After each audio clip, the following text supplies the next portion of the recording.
Эффективная борьба с экстремизмом прямо связана с решением задач в миграционной сфере. Мы, безусловно, рады всем, кто приезжает к нам учиться, работать, жить просто, кто соблюдает, между тем, законы России и с уважением относится к нашей культуре и к традициям.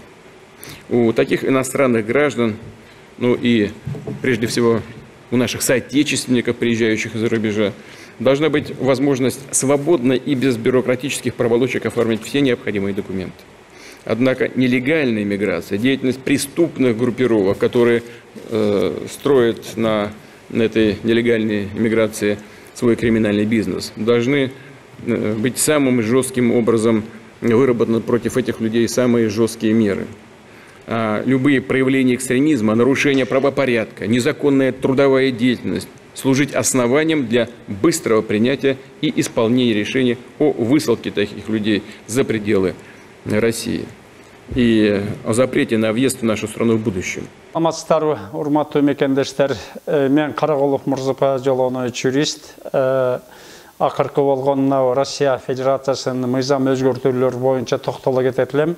Айрыкча жанакы видеода тарап кетти. Эки жаран полиция кызматкерлерин дубинка менен чаап, анан колу менен муштап, буту менен тепкилегени. Аны ал балдардыкы албетте ошол видеодон көрдүк. Полиция кызматкерлеринин карама каршылык көрсөткөнү туура эмес. Бизде маалымат бар.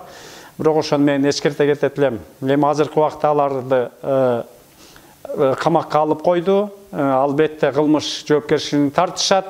Ал эми полиция болсо ал кошумча текшерүү жүргүзөт дагы. Полиция дагы мындай мыйзам чегинде дубинка менен бутуна чаптыбы жокпу деген суроолор пайда болот. Ал эми жанагы эки жаранга азыр тергөө комитети 318 кылмыш жаза кодексинин статьясы боюнча иш козгогон. Мүмкүн 317ге негиз болсо 317 статьясына которуп коет. Алардын кылмыш кылгандыгы үчүн 318 статьядан 10 жылга чейин эркин ажыратылса, ал эми 317 статьядан кылмыш жаза кодексинин Россия Федерациясынын 12 жылдан 20 жылга чейин. Ошондуктан мен чакырат элем, биз чет өлкөдө жүрөбүз, Россия Федерациясынын аймагында, ошондуктан буларды мыйзамын сактаганга тийиштүүбүз, анан өзүбүзгө да жакшы болот эгер мыйзамын сактасак.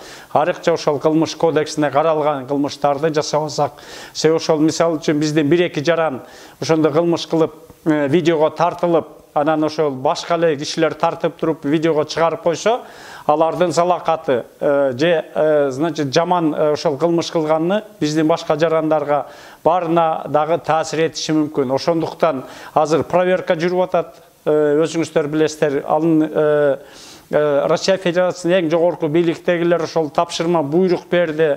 Ошондо өздөрүнүн иш-чараларын көрүп атат. Эми ошонун негизинен келип күндө рейд жүрөт. Бул официалдуу түрдө алар укугу бар кармаганга текшерип документтерди. Ошондой ошол негизден. Ошондой эле жанагы массалык маалыматтарда тарагандай 3 тажик жараны кылмыш кылып, жана ошол дүкөндү тоноого киргенде аны бирөөнү сабап өлтүрүп койду. Бул да массалык маалыматтан көргөнүм, укканымды айтам.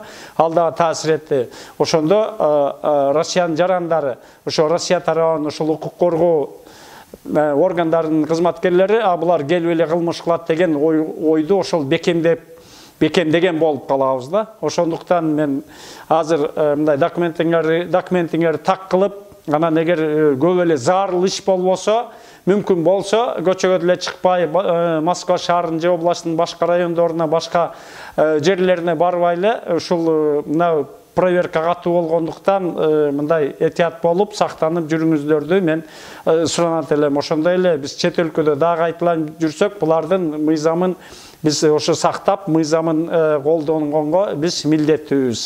Укканыңыздарга чоң рахмат.